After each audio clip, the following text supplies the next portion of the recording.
with profound honor and a great sense of privilege, I give to you the King of Asante, His Majesty Opemsuo Osei-Tutu II.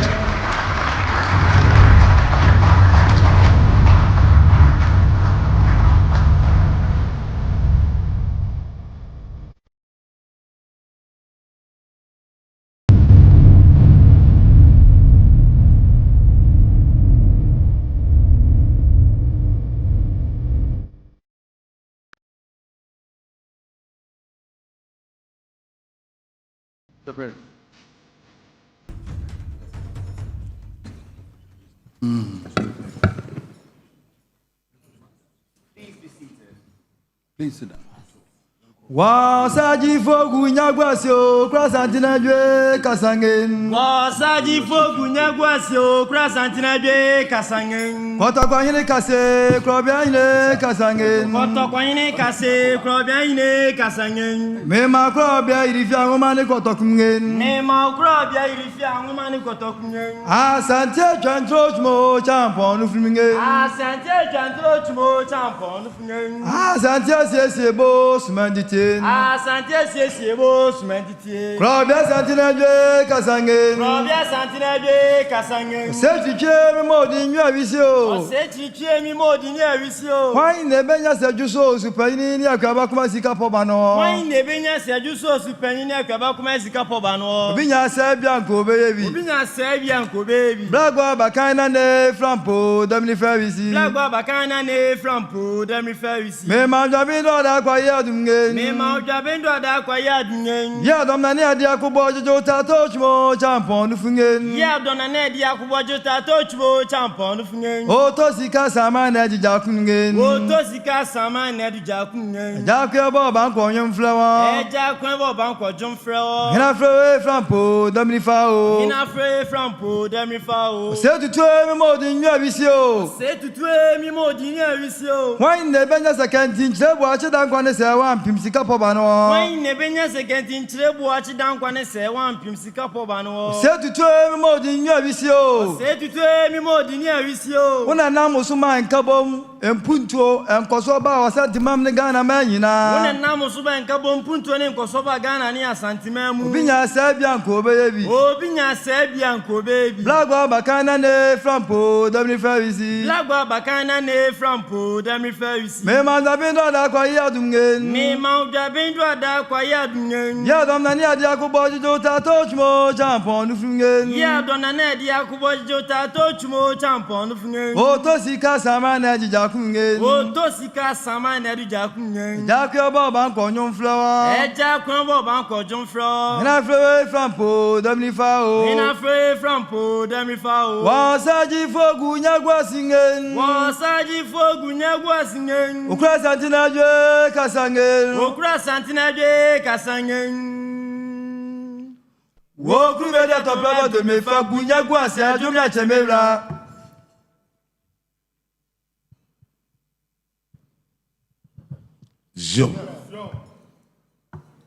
Thank you, Excellency the President, for allowing me to be the President of Ghana for the next 30 minutes or so. Thank you very much for the honor. My son, who is organizing this mining in motion, was trained by his uncle, Sesam Jonah, and his brother, Ibrahim Mahama. So they trained him, looked after his school and everything, and then I see the reason why he's into mining is that Ibrahim influenced him. Your Excellency, we are deeply honored to welcome this august audience and thank each one of you for traveling from far and near to join us in this very exciting exercise. At the very outset, we count our blessings in the privilege of sharing this moment under the very distinguished patronage of the President of the Republic, Your Excellency John Dramani Mahama. It is a source of immense pride to recount the amount of time and effort the President has invested personally in encouraging our preparation for this summit. And it is only right that we acknowledge and pay tribute to the energy, creativity, and insight with which he has begun the task of researching the agenda for the economic regeneration of our country. Joe. We wish you every success, Mr. President. Joe.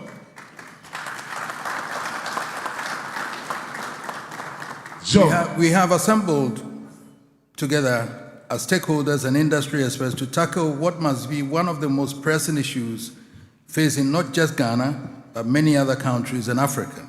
Joe. Namely, how to guide the critically important mining sector moving in a direction which allows us to curb its negative effects while maximizing benefits. Joe. It is an awesome feeling to be able to assemble such a glitter of global power, knowledge and expertise. It is a testimony to the fact that the issue at hand is not only of concern to Ghana or even the continent of Africa, but it is of equal concern to the world at large.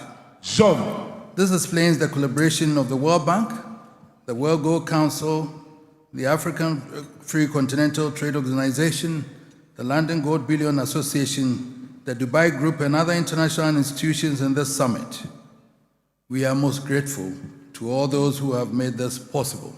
John.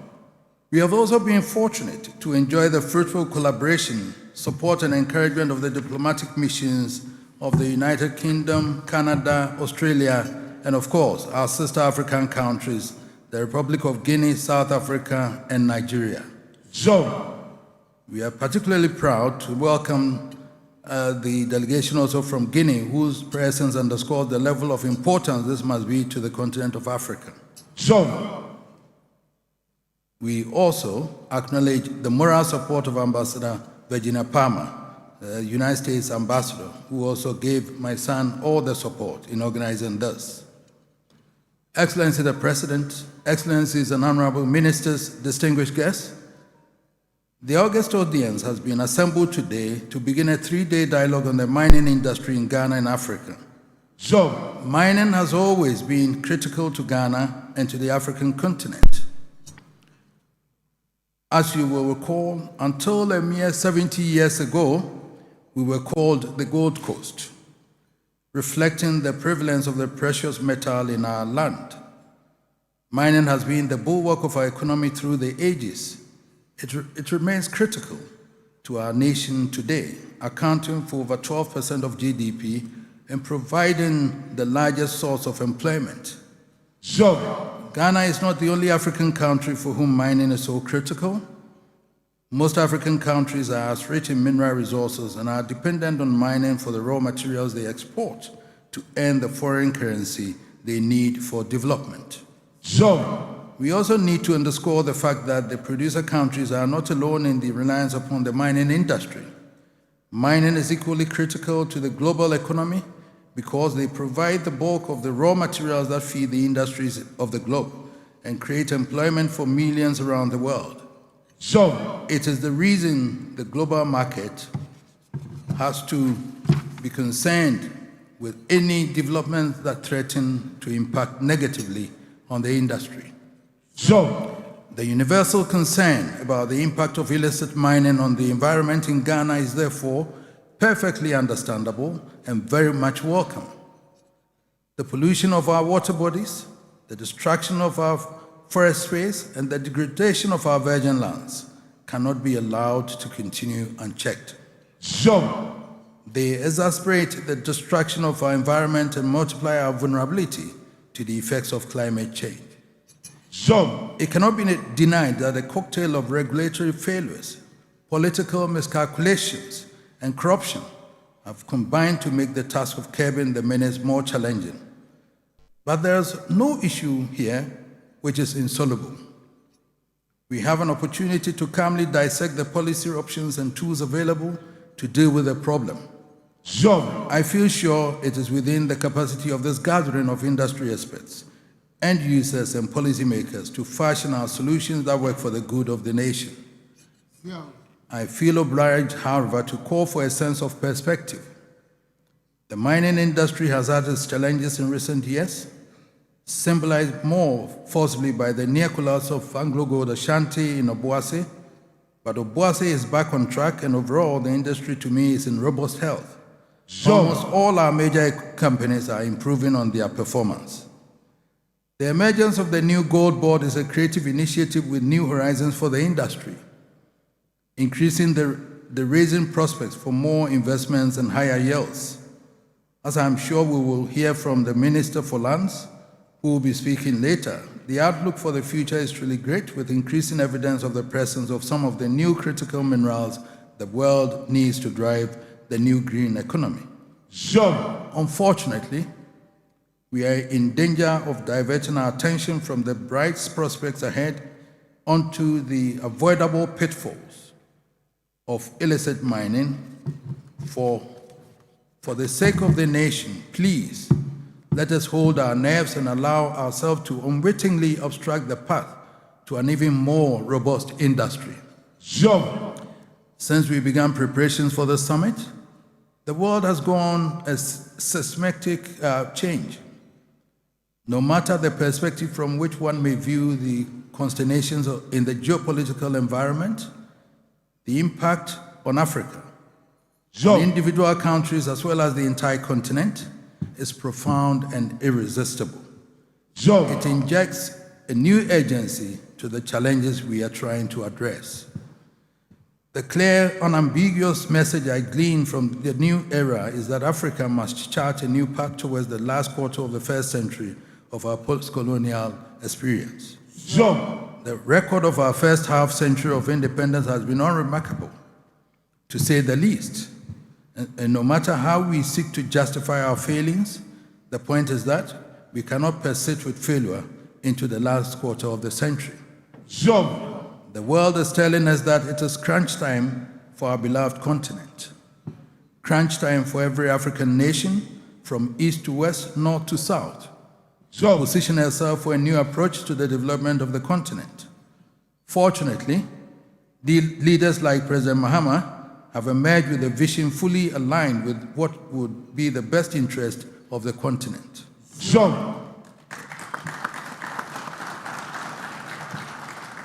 The opportunity to hear the President spell out this vision today should give this assembly the extra dimension to set us on a new level. Gold, diamond, platinum, and the critical minerals represent the ultimate in the grace of God to mankind, or if you prefer, the ultimate of nature's gift to man. They are not of yesterday. They've been since the beginning of time and have been arguably the most powerful tools in the evolution of economic development and in world creation for nations as well as individuals.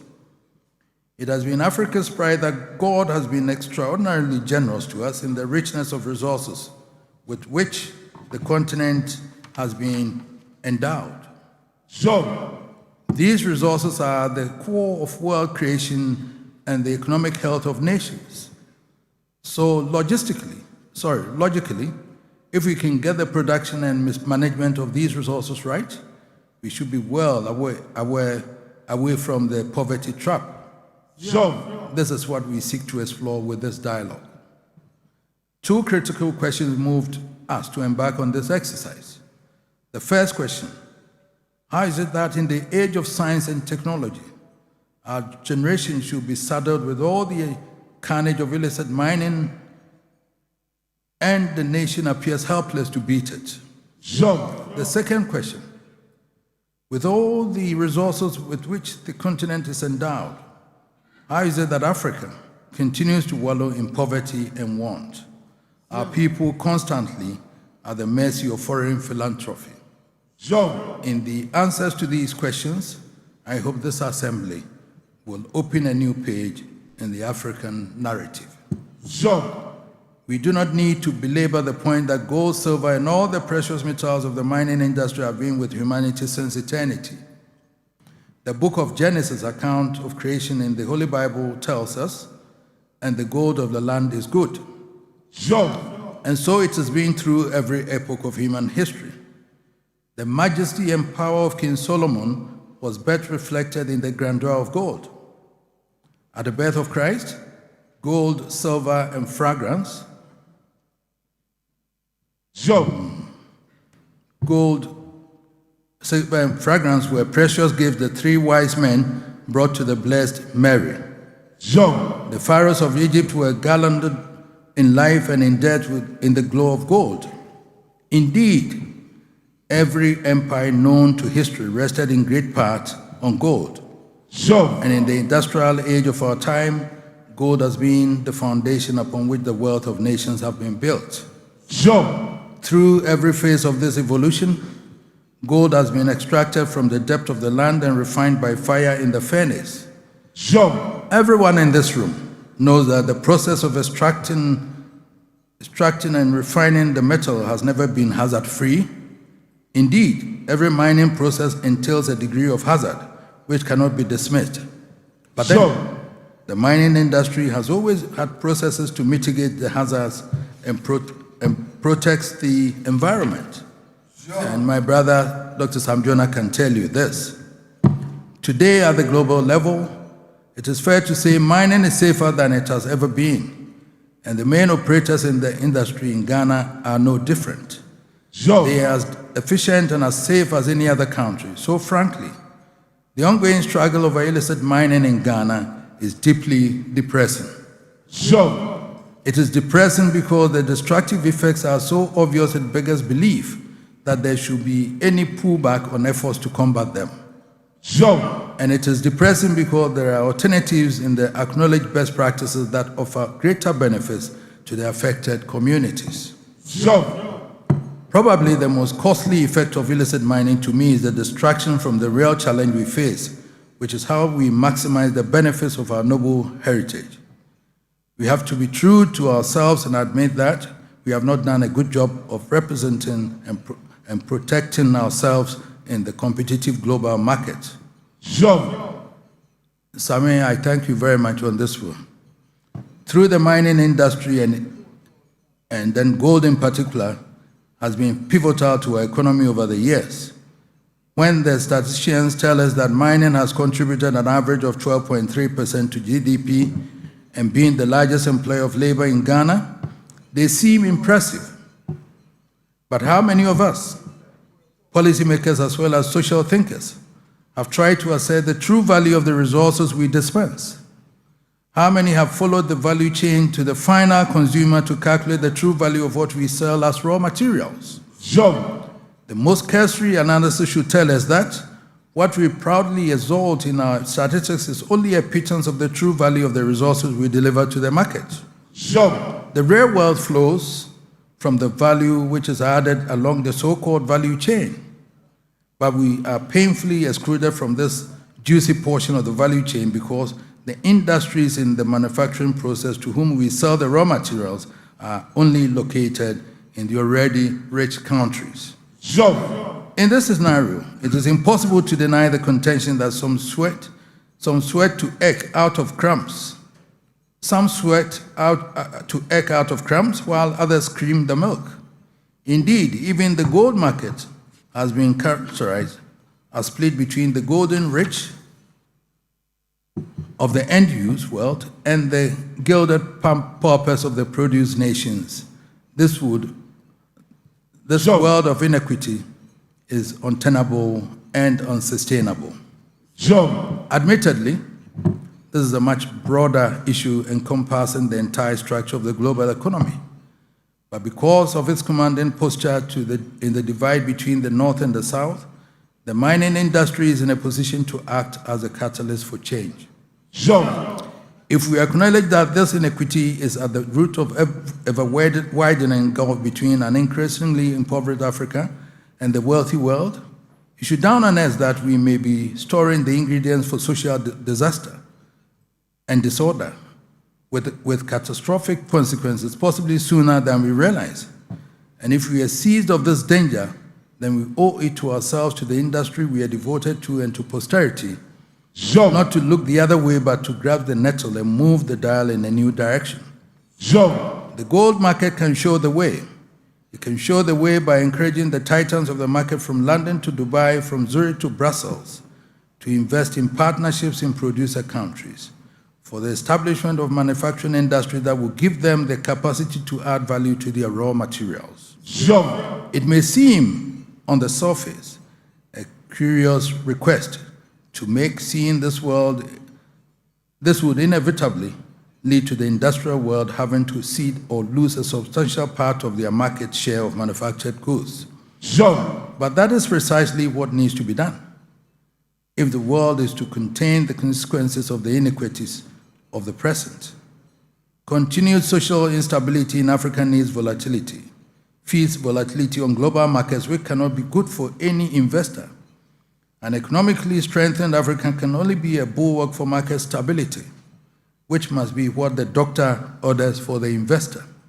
What has occupied my mind as I watch the warning signs is the necessity for the process towards the necessary reversal through genuine collaboration rather than divorce. I think it is in everybody's interest to reduce the heightened risk of doing business in Africa and encourage a greater willingness to invest in productive enterprises on the continent. Last year, I had the privilege of addressing the Citibank Group in London, and we urged the international finance community to be less risk-averse towards Africa, but demonstrate a greater disposition to work with the private sector to strengthen their capacity to move the economies upward. The long history of productive collaboration puts the mining sector in a position to be an example of the mutual trust we need going forward. Indeed, the cherished friendships within the Gold Council encourages me to dare to think that we can work together to herald a new era of equity and shared prosperity. I thank you very much.